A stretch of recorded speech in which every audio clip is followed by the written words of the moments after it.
Welcome to channel Tech Earning Biz, channel yang akan kongsikan peluang untuk mencari duit.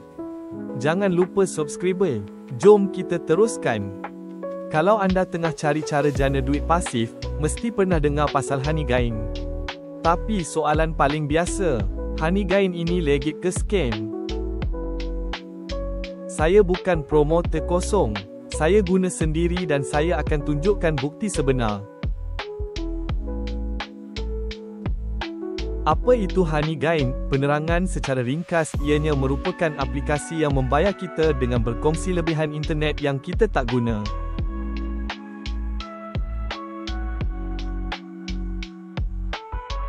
Lepas install dan mengikut langkah-langkah ini, anda hanya biar app Honeygain running di background. Anda tak perlu buat apa-apa. App ni jalan sendiri guna internet lebihan.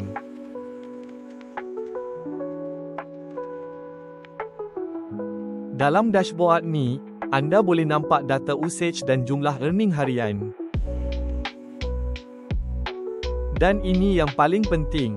Setelah mencapai jumlah minimum iaitu $20, proses cash out ke PayPal boleh dilaksanakan. Terdapat penolakan transaction fee.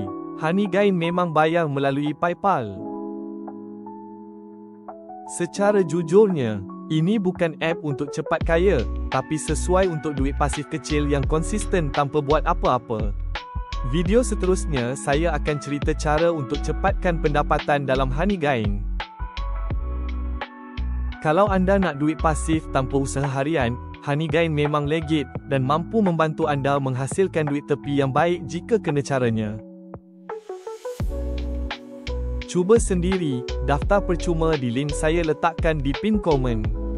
Dapatkan $3 bonus untuk pengguna baru. Guna kod seperti yang tertera ini.